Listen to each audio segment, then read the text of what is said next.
All right, we'll start right now.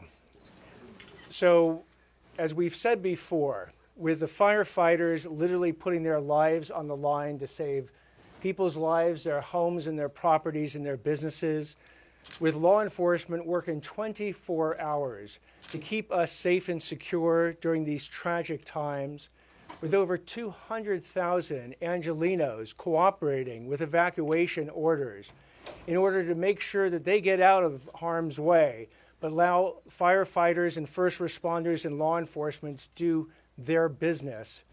There have been certain people that we have given a warning to because we anticipated that this was going to happen, and these are the criminals. These are the people who are seeking to exploit this tragedy for their own benefit. These are people who have engaged in looting, arson. We've also investigated price gouging. We'll be investigating internet scams and the like. Today we're here to announce that the promise that we made when we started this, that these criminals would be arrested, they would be prosecuted, and they will be maximally punished, is a promise we are keeping. As we announced today, the charges being filed on 10 different individuals, 9 of them for looting in both the Palisades and the Eaton fires, and 1 for arson. And arson, by the way, not connected with the origination of the major fires, but an arson that occurred in Azusa. These felony charges are the result of a multi-agency collaboration that has been nothing short of incredibly impressive to be able to bring these charges this quickly. This collaboration includes the Los Angeles County Sheriff's Department, the Los Angeles Police Department, the Los Angeles County Fire Arson Unit, the U.S. Attorney's Office, the Federal Bureau of Investigation, the Bureau of Alcohol, Tobacco, Firearms, and Explosives, the ATF, the Los Angeles City Attorney's Office, and all our related cities that you'll hear about that have done incredible work under enormously stressful times in order to bring these culprits to justice. I'll go through the various charges that have been filed to date.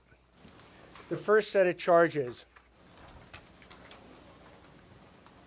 are against 3 individuals, Martrell Peoples, Damari Bell, and Travin Coleman.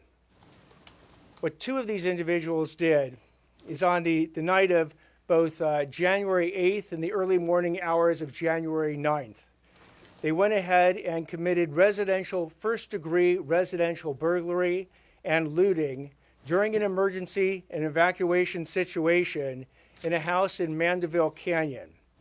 They have been charged with first-degree residential burglary. They've been charged with looting. They've been charged with grand theft. They stole over $200,000 as been alleged by the charging documents. And by the way, with respect to the charges I'm going to announce, please know this. The charges themselves are not evidence. Every one that I'm going to describe today is presumed guilty until and unless they are proven their guilt is proven by the government beyond a reasonable doubt. Presumed innocent. I'm sorry? Presumed innocent. Excuse me. Presumed innocent. Thank you for the change. Presumed innocent until and unless their guilt is proven beyond a reasonable doubt. So back with Mr. Peoples and Mr. Bell. They went ahead and committed these crimes, and when they committed these crimes, as you're going to see on this TV screen right here to my left, it was caught on a Ring camera. If you can play that as we're speaking.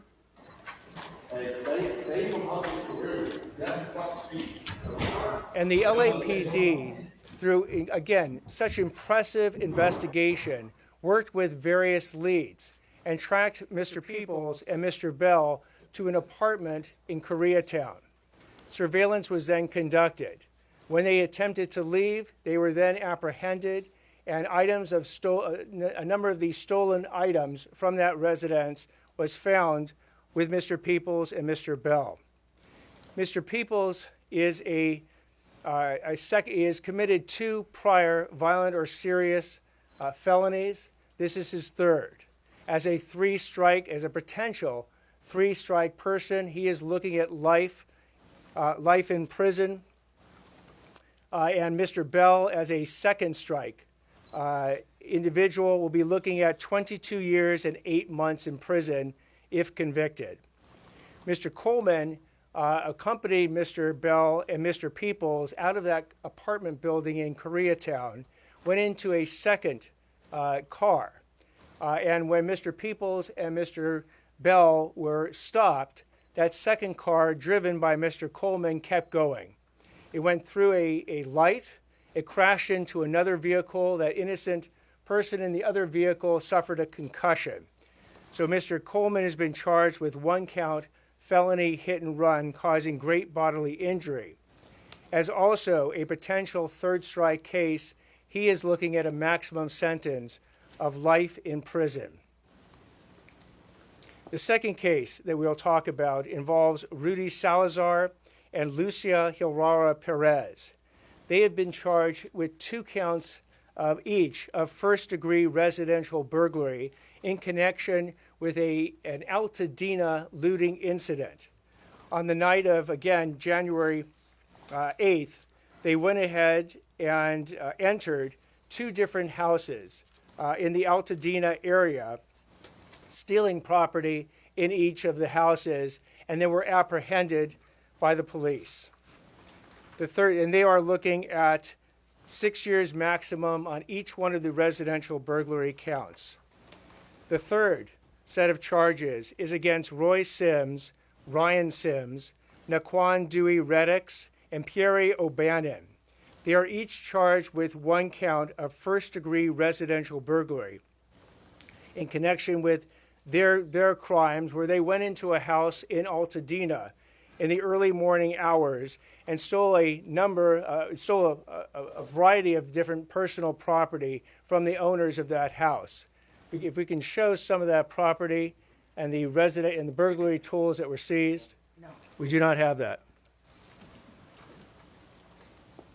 Among the property that you'll see that was stolen in that particular incident was actually the Emmy Award of the resident who lived there.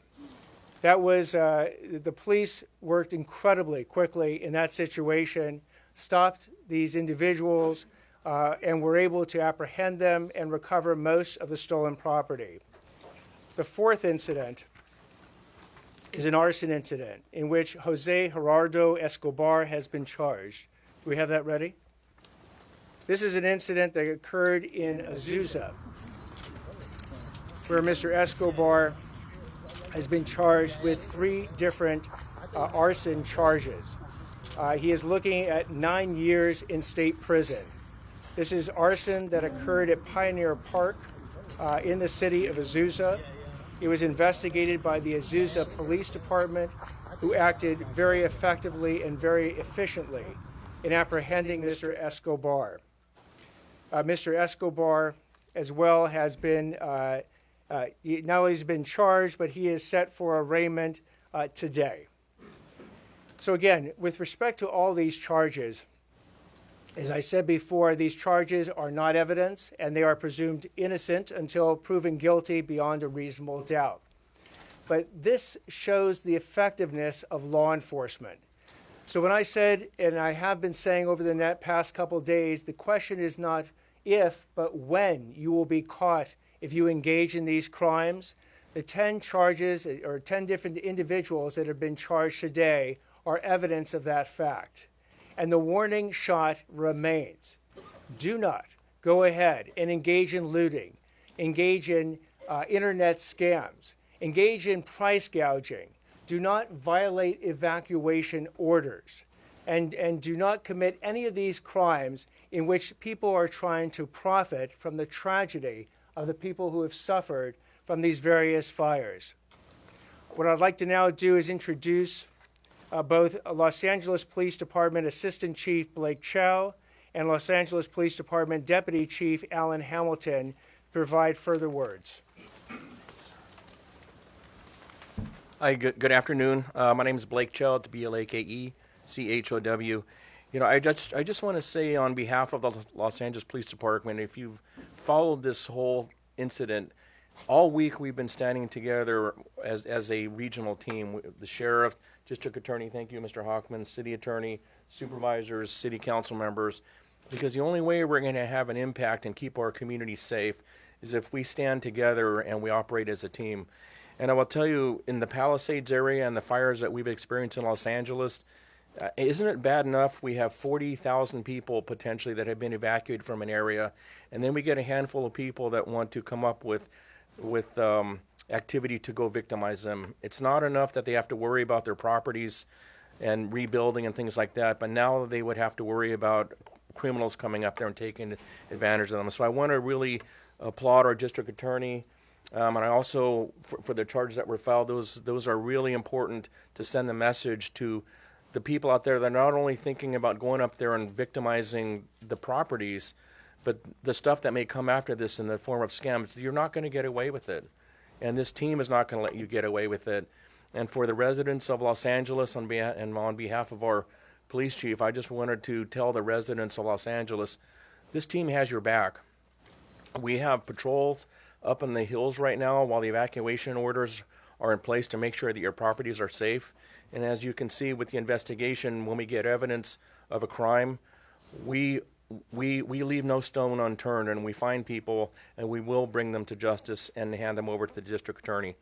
So again, on behalf of the city of Los Angeles, thank you for this team. This is really the one way that we're going to ensure that this region is safe, and the people that live in our region are going to be able to come back to some sort of semblance of their normal lives. Thank you.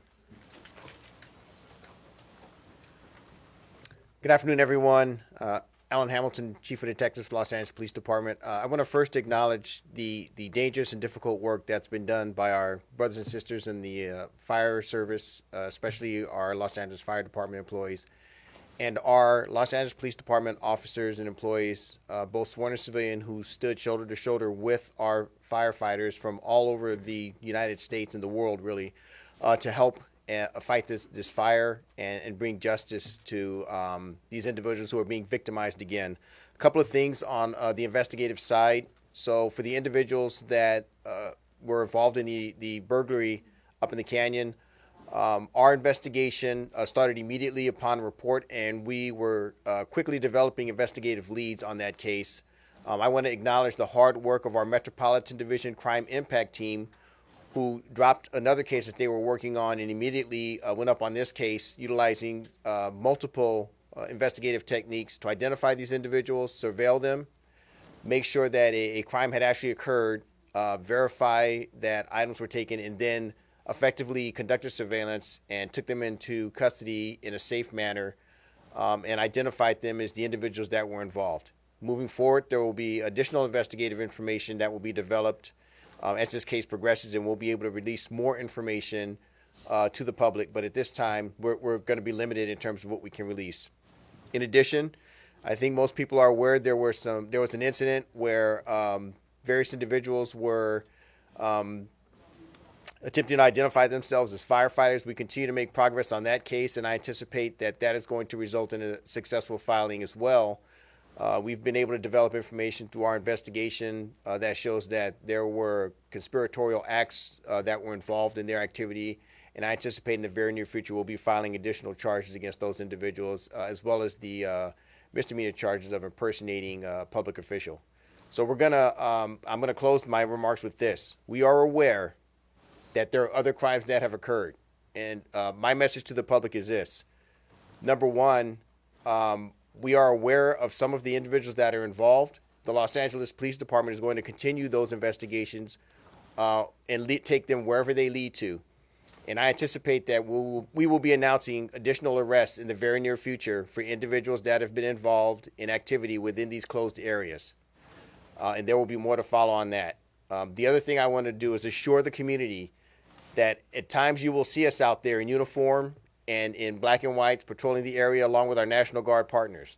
There are other times that you will not see us. We will be working undercover. We will be on social media. We will be conducting other investigations to bring every single one of these individuals that are involved in this criminal activity in the city of Los Angeles to justice. Thank you. Thank you very much. I'd like to now introduce Los Angeles County Sheriff Robert Luna. Good afternoon, and thank you all for coming. What you see up here, and you're hearing pieces of it, is probably somebody who is out here looking to burglarize, loot, or commit other crimes here in the county of Los Angeles or the city of Los Angeles' worst nightmare. And I say that because standing around me, and you'll hear from a lot of people from the get-go, when I was communicating with Chief Jim McDonald, I was getting calls from the district attorney, Nathan Hockman, who says, hey, if there's anybody committing crimes, I want to know. I want the cases as quickly as possible. Getting cases from Martina Estrada, or I'm not getting cases, Martina Estrada saying, hey, give me the cases. Everybody around me is hungry, whether it's the FBI, the ATF, all of our law enforcement partners. And why is that? Because we've seen hour and hour of people in our community suffering, losing their homes, losing their property. And just like everybody else, people are saying, hey, this is the reason I don't want to evacuate. I don't want to be victimized again. This is a strong message from all of us that we are here. And when we catch people, we mean business. We're going to arrest in the field. We're going to investigate. And then we're going to turn it over to our partners. And depending if it's a state case and or a federal case, we got it covered here. So whether we are talking about burglary, looting, we're talking about scams, we're talking about the misuse of drones, whatever it is, we're going to get you. Do not make this worse than it already is. We're in the middle of this. We have a lot of work to do. You've heard me over and over announce arrests that we are making. When we're making arrests, the 34 that I had as of this morning, not all of them are looting and burglary. But please note, and this is a strong message to everybody, because we still have an active curfew that is in effect, 6 p.m. to 6 a.m. If you do not have any legitimate business in these areas, stay out, because our deputies are stopping people in a constitutional manner, I may add, and they are asking people questions. On many occasions, we are involved in these conversations. We're coming up with narcotics. We're coming up with individuals who are carrying guns. And guess what? None of them live in this area. So what are they doing there? You got to think, hey, why would I, if I have narcotics and a gun on me, go to an area that has a curfew in it? Well, that's what we're dealing with. We're going to deal with that. We're going to continue to work. And I appreciate the work that all of these folks are doing to make sure that the people in our community do not get re-victimized. Stay out of the curfew area. Do not come here to do anything you shouldn't be doing. You're going to get caught. And as you heard from the DA, and then you'll hear from our federal partners, you're going to get hammered. Thank you.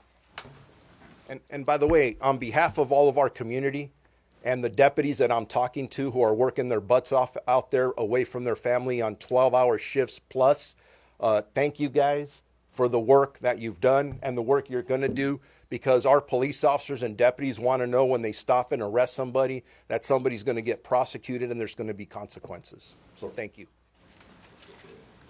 I'd like to now introduce Azusa Police Department Chief Rocky Wenwick.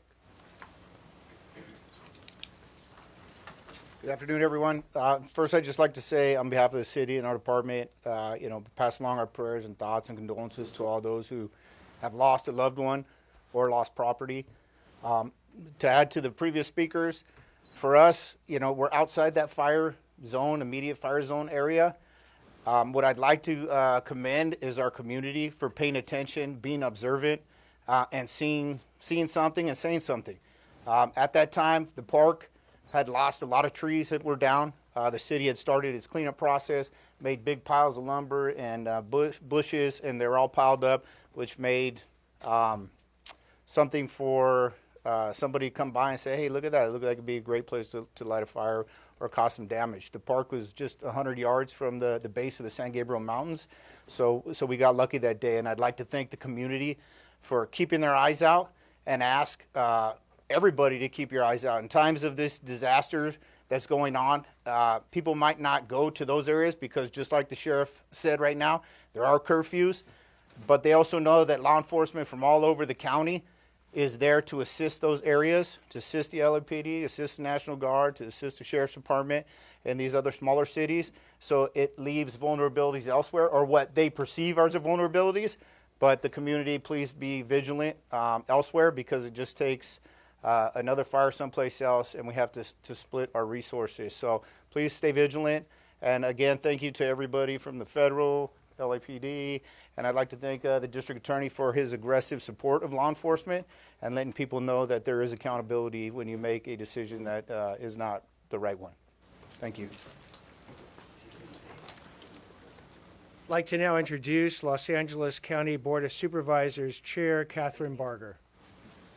Thank you, Chair Hockman. I'm going to be short. I want to thank our incredible DA for focusing on an critically important issue. I've met hundreds of residents whose greatest fear, beyond the fact that they've lost their home, is that people are going to go in and steal whatever they have left. And for those that left their home and it's still standing, their greatest fear is they're going to go back and it's going to be looted. The fact that you are prosecuting and recognizing that there are victims beyond what anyone even realizes is refreshing. And I want to thank you. And I want to thank you on behalf of the men and women, Sheriff's Department, but law enforcement as a whole, who are out there each and every day arresting. And when I find out that some of the arrests that were made, there were no charges filed on the exact same thing done, it's time for us to let the public know that accountability is alive and well in Los Angeles County. And as a supervisor whose communities are suffering right now, I want you to know we are going to work hand in hand with the district attorney, with the sheriff's department, with LAPD to make sure that not only is your property protected, but anybody that tries to take advantage of this situation will be prosecuted to the fullest extent of the law. So I just really want to thank you, Sheriff Luna, to LAPD, to Chief McDonald, to you, District Attorney Hockman. Thank you for working together to recognize that we have to protect our communities. Thank you. I'd like to now introduce Supervisor Hilda Solis. Thank you so much for having me, District Attorney Hockman, and also for inviting all of us here today, and especially want to thank our Azusa PD Chief Rocky Wenrick and his staff, and also all our public safety officers, as well as our elected officials. I'm proud to represent the 1st District, but on this day, it saddens me to hear that we had 2 individuals, one that you just heard about in Azusa, which is in the 1st District, that was caught in conducting an arson. The second was also reported to me from the city of Irwindale. So what I want to say is that we don't have to necessarily be inside the sphere of where the fire is, but there are criminal activities that are going on throughout the county. And we have to be vigilant. And just as our PD chief from Azusa said, if you see something, por favor, say something and let us know what is happening. I want to say that even though there is a dark side to this, we have to say that there are also some good things that are happening. There are people who are being very resilient. Just yesterday, I had the opportunity to visit over in Pasadena and in Altadena in the 5th District, and to go by and to see along Lake Avenue and Los Robles all these organic pop-ups of people wanting to share their love for healing and safety was an outpouring that I've never seen demonstrated in that manner in LA County. And I see it happening repeatedly over and over again. So let's not let these 2, at least incidents that I know of in my district, but the others that are happening, that we have to do something and let people know that this is not what we are about here in Los Angeles and the city of Los Angeles. I also want to thank our sheriffs, but I especially want to thank the National Guard, because I do think that the Biden and Harris administration took note that we need additional boots on the ground. And boots on the ground make a difference. They may not be arresting anyone, but their presence certainly sends a message. And I'm happy that they are now housed over in Azusa, the National Guard Armory, and that we can also utilize their services to assist us and bring calm to the public that right now is so very nervous and also very upset. Brevemente en español, solamente quiero decir que en este reporte hoy día dos cosas que pasaron eran en el distrito número 1, en Irwindale y Azusa. Y gracias a las personas que nos están defendiendo, la policía, los sheriffs, que están haciendo lo más posible para proteger a toda la comunidad. Quiero decir que les doy las gracias y que por favor nosotros ponen atención a todos los directivos que ellos ponen para proteger a nosotros. Thank you very much. Thank you. I'd like to now introduce Supervisor Lindsay Horvath. Good afternoon. Thank you to District Attorney Hockman, Sheriff Luna, and our law enforcement partners. Many of our communities, neighbors, friends, and loved ones are enduring the most horrific experiences of their lives. Multiple reports of people taking advantage in mandatory evacuation areas. This behavior is unacceptable. In the Palisades, someone allegedly impersonating a firefighter, wearing a fire jacket and a helmet to attempt burglary. This behavior is despicable. We cannot tolerate it. And as we continue to help people heal through this suffering, we cannot allow people to prey on the devastation that has already happened, and we will have plenty of time to work to rebuild. No one should take advantage of residents who have been forced to flee for their safety. Taking advantage of this disaster and the suffering that our fellow Angelenos are feeling will not be tolerated. And I want to be clear, that goes not only for individuals who are preying on these locations, but also for the corporations and the businesses and the price gouging and the ways that they're taking advantage of people in this very difficult moment. And if you see this kind of behavior, you can call 800-593-8222. We want to hold businesses accountable as well. We cannot be taking advantage of people who are suffering in these moments. It is critical that everyone follows mandatory evacuation orders and allows our first responders to do their job. The most up-to-date information can be found at emergency.lacounty.gov, and I appreciate the accountability that is happening while we work to rebuild. I'd now like to introduce Los Angeles City Attorney Heidi Feldstein Soto.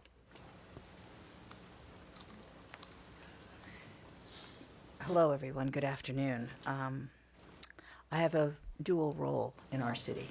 I'm both a civil lawyer for the city, and I am the chief prosecutor for the city of Los Angeles, and I'm here in that capacity. As chief prosecutor, I'm responsible for misdemeanors committed by adults within the city limits. Let me start with everyone who's been affected by the fires that have devastated so many lives. I've spoken to many of you on the phone. I spent a lot of time on the phone with particularly the Pacific Palisades and Mandeville communities. I commit that my office, along with the district attorney, the U.S. attorney, our law enforcement partners, and our county and city elected officials will be here working with you with all of the tools that we have. Today's press conference is about public safety and about the criminal side of what I do. I want to take 1 second to also assure you that we are laser focused in our civil side on legislation, on investigation, on disaster relief, on mortgage tax and insurance expenses, on cutting through red tape and bringing every single legislative, executive, civil, and law enforcement resource we have available to help all of you and all of us get through this disaster, recover, heal, and rebuild. That is what we as Angelenos have done for as long as I've lived in this city. I am really honored to join DA Hockman and this multi-agency coalition to talk about the steps that we are taking collectively at a city level, at a county level, at a state level, and with U.S. Attorney Martina Estrada at a federal level, to ensure the safety and well-being of all of our communities in the wake of the fires and to hold accountable every single solitary criminal who seeks to prey upon people who've lost so much already.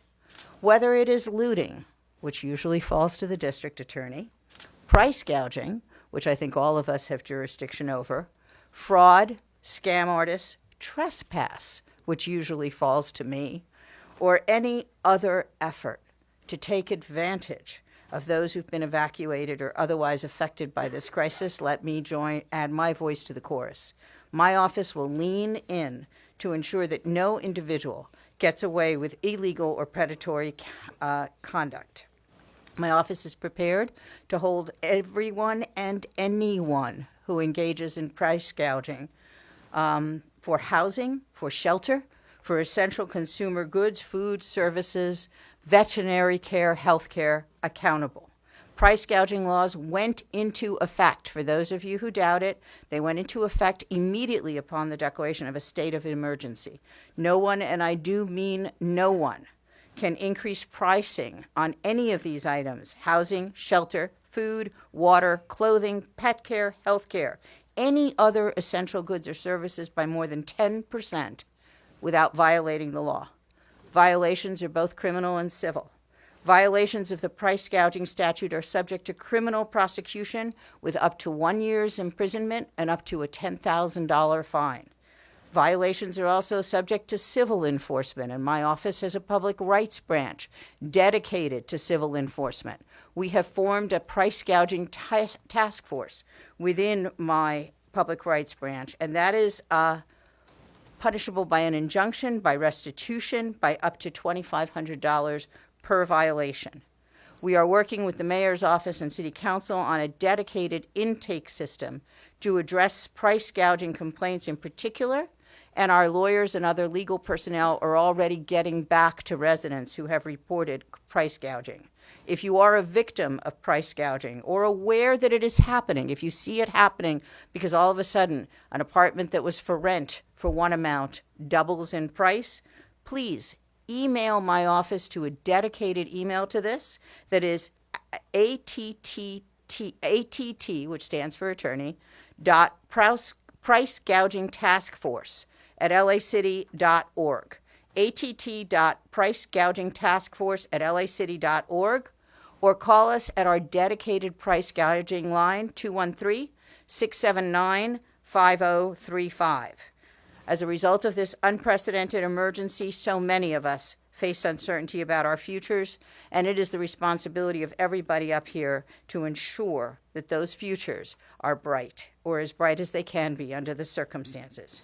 I'm really deeply grateful to and humbled by the actions and the bravery of our city, our county, and our neighbors. To our firefighters, to our law enforcement, to our first responders and volunteers, my deepest gratitude for your heroism, strength, and unceasing commitment to saving lives and property across a vast area of our city and our county, an area much bigger than any of us thought possible. I thank our neighbors in California, in other states, and from across our northern and southern borders. I thank our federal government and our state for providing the National Guard and providing the resources, expertise, personnel, and equipment that they have.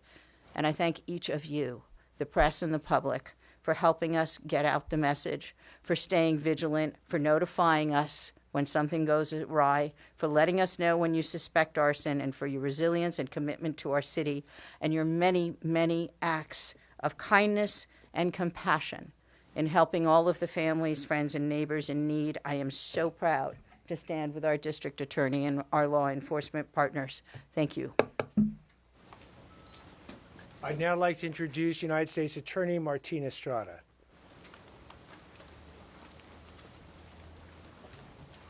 Thank you and good afternoon. My name is Martin Estrada. I'm the United States Attorney. This past week has been devastating for our community. Our family, our friends, our colleagues have suffered immeasurable losses.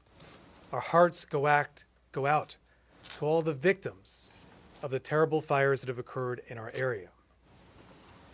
But I will say, one thing I have seen time and time again is the resilience of this community.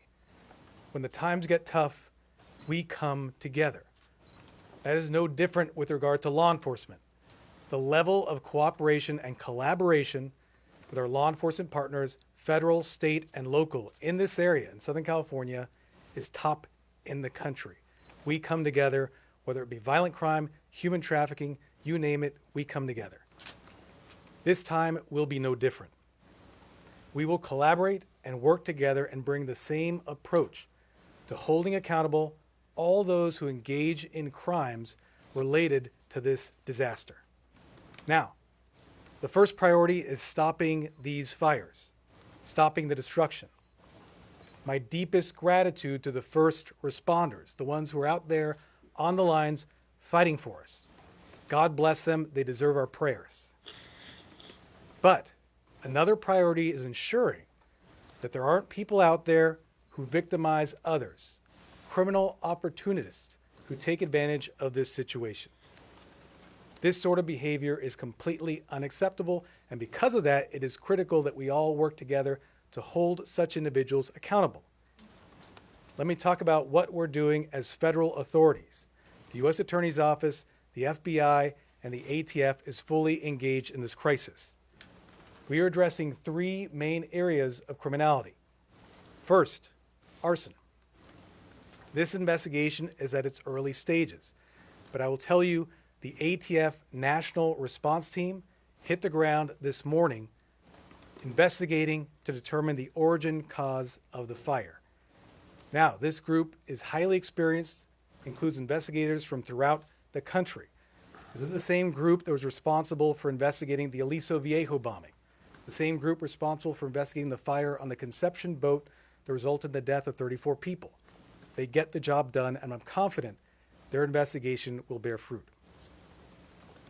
We are going to fully investigate the origins of these fires. We have powerful federal arson statutes to hold accountable with mandatory minimum sentences anyone who is found to have recklessly or intentionally caused these fires. Second, illegal drone activity. We have seen people flying drones over restricted areas. We need to ensure that our first responder personnel are able to do their jobs. We've already heard about drones flying over fires, hitting fire planes, disrupting them, taking them out of commission. That is unacceptable. It is illegal to fly drones over restricted areas. This basically means not flying over the areas where the fires are taking place. If you do so, you'll be arrested and you'll be prosecuted. And be warned, you may not be arrested right away, but our investigators will continue their work. We brought these illegal drone cases time and time again, including a case a few weeks ago involving Vandenberg Air Force Base. As we speak, we have investigators issuing legal process, investigating social media posts of drone footage in the fire areas, looking through that footage to determine the perpetrators in order to hold those people accountable. If you're thinking of flying a drone over an impacted area, over a fire, the message is simple: don't do it. Third, fraud. We are not going to allow victims to be re-victimized. Certainly, as the district attorney talked about, looters will be held accountable by his office. But we will take on some of those more sophisticated fraudsters who are out there using other means to steal. This is one of the largest disasters we've ever faced. We will see huge amounts of relief money coming into this area, including federal funds. If history is any guide, including through the pandemic that we all went through, the COVID-19 pandemic, there are people who will attempt to steal that money. Let's talk about two areas of fraud we are vigilantly monitoring. First is federal recovery funds. The Small Business Administration, FEMA, and other federal agencies are beginning their efforts to support homeowners, renters, business owners with relief funds.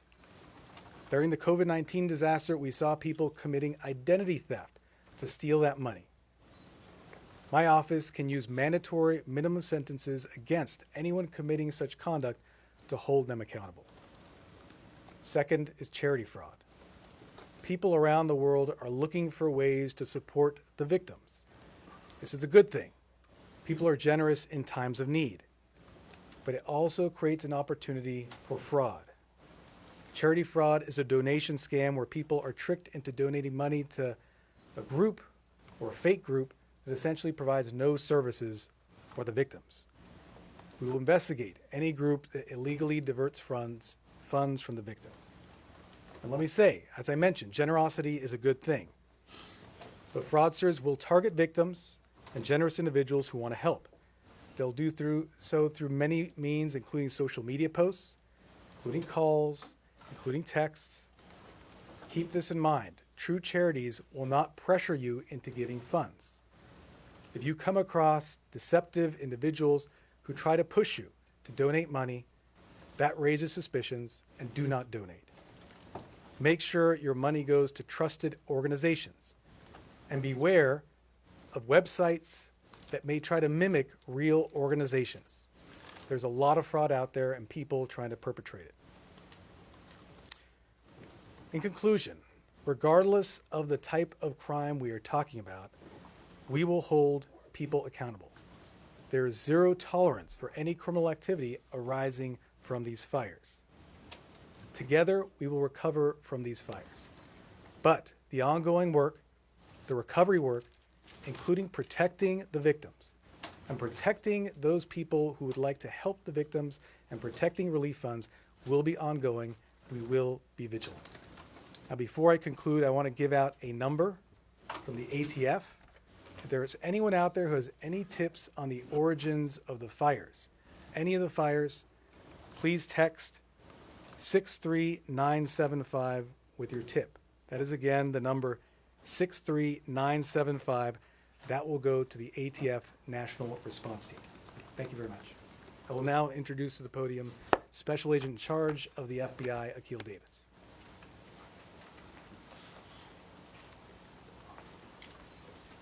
Good afternoon.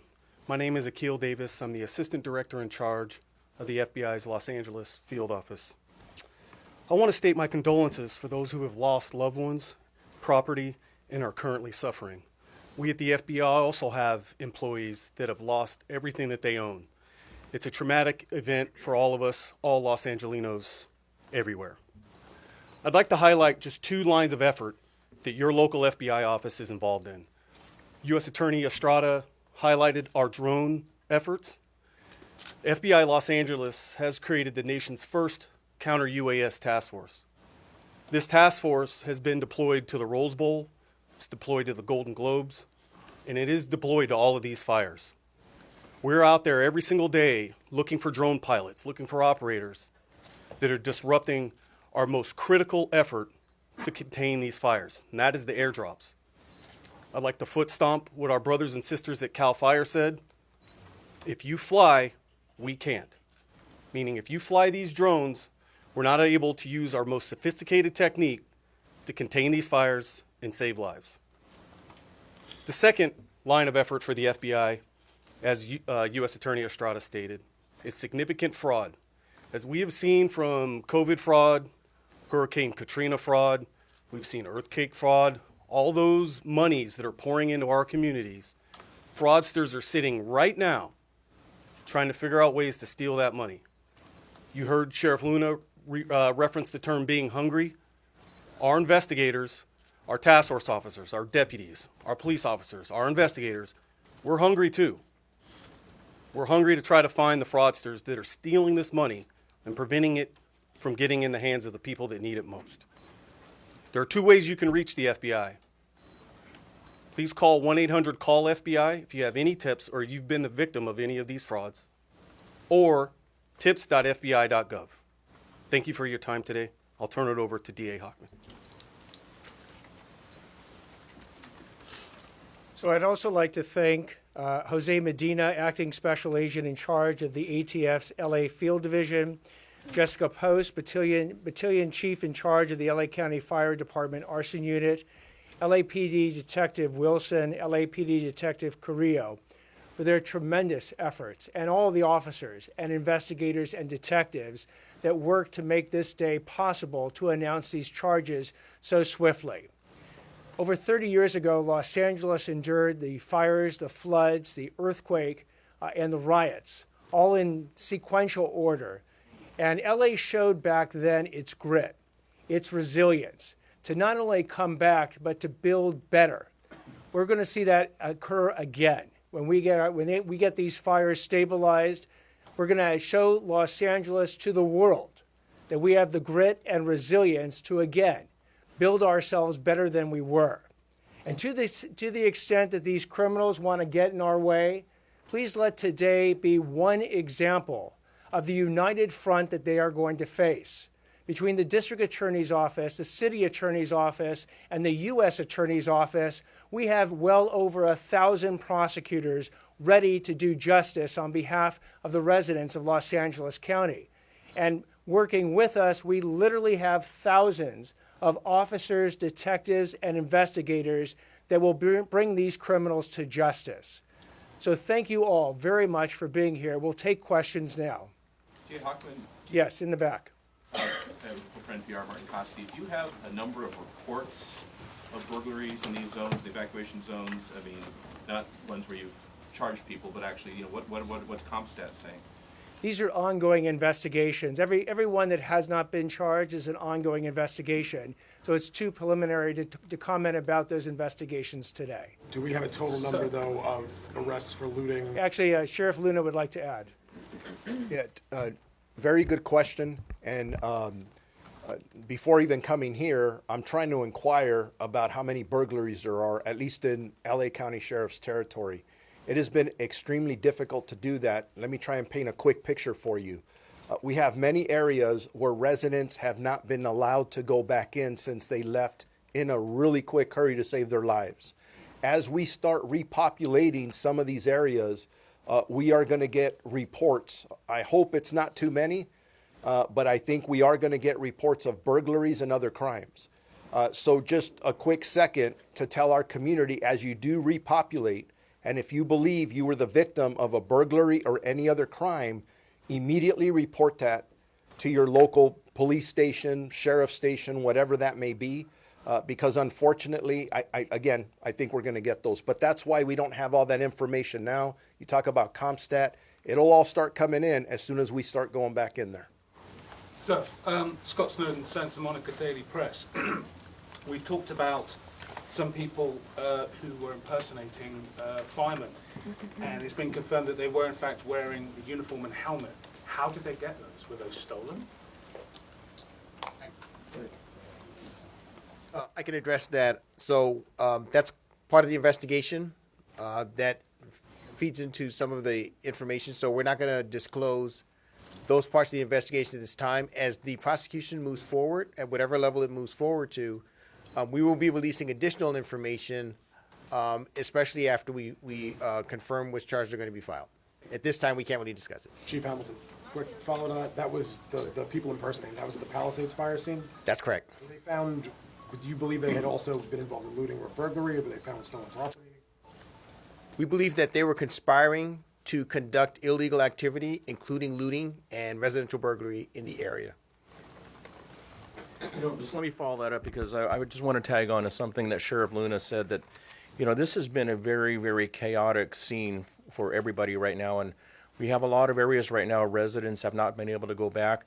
I know that LAPD has reported 14 arrests for fire-related things, many of which you have seen here, but I think, for example, what the individuals that are arrested with the fire uniforms, we're pleading with the public, if they have any information that they may have seen these individuals in other parts of the Palisades, we need that information, because as the Chief Hamilton had said, this investigation is not closed, it's still going, and as residents begin to repopulate and we get more information, ring videos and things like that, those are the things that we're going to need to really get a picture as to how many crimes may have occurred in that area. Cheryl? Yes, right here. Natasha Chen, CNN. I know that the investigations into the origins of the fires for Palisades and Eaton are still ongoing. As far as that task force activity is concerned, though, is there any indication that there's investigation into possible human involvement in the Palisades fire, whether that be accidental or intentional, and for the Eaton fire, a potential electrical transmission tower? So we're not going to address at this point that part of the investigation. That'll be conducted by the Bureau of Alcohol, Tobacco, Firearms, and Explosives. More information will be forthcoming from that investigation in the future.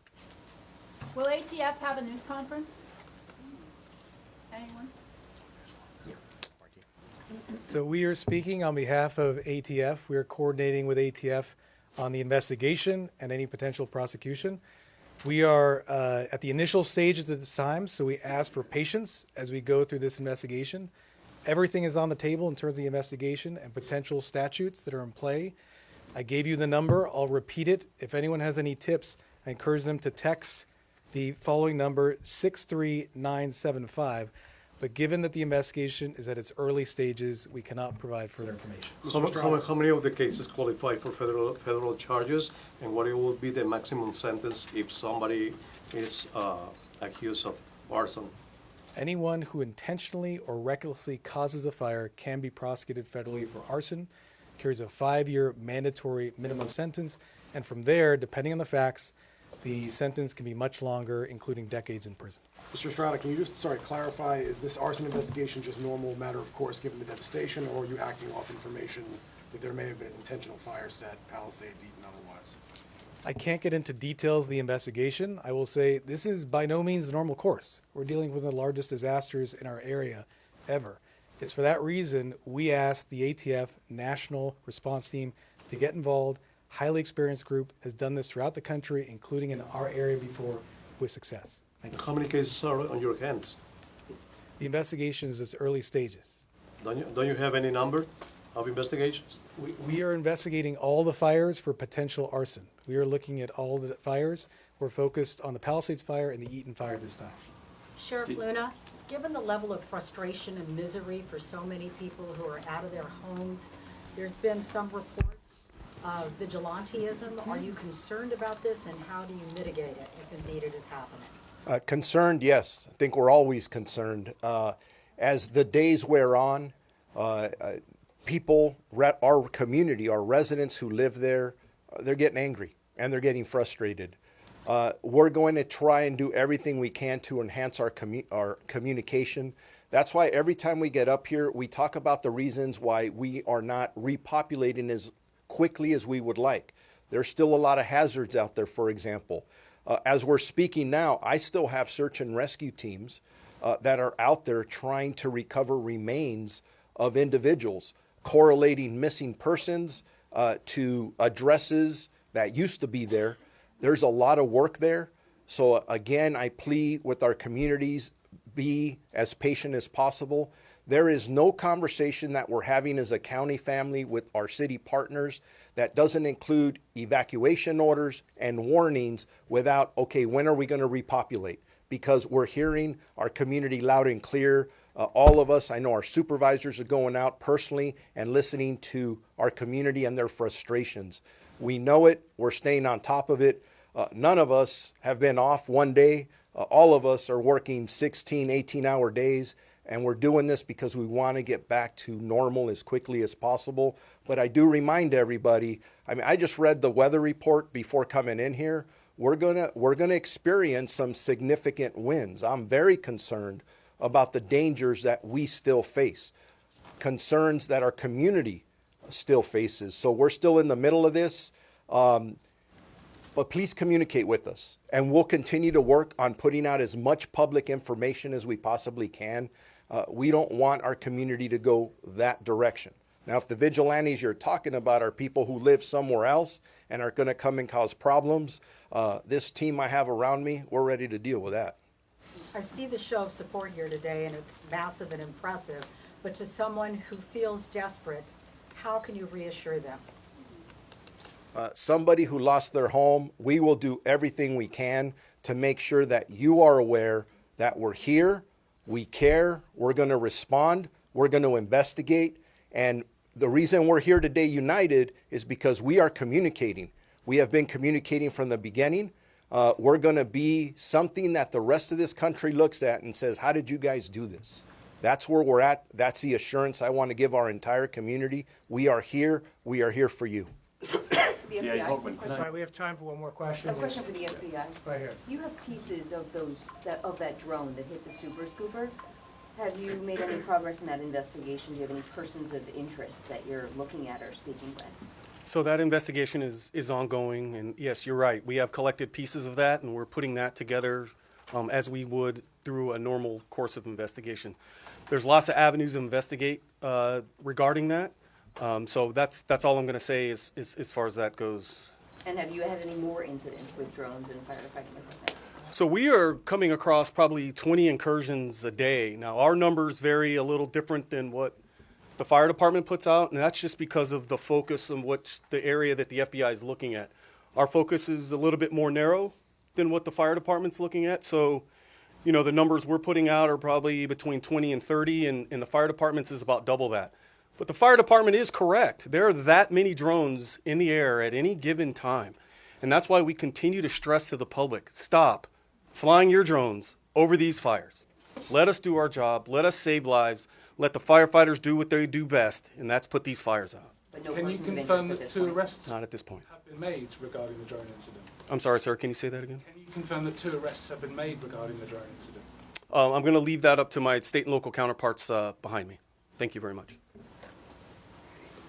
I can tell you from the Los Angeles County Sheriff's Department, we've arrested 3 individuals for 2 drone usages. All right, thank you all for coming today. If you want one-on-one interviews, you can do that at this point. I very much appreciate it, and stay safe out there.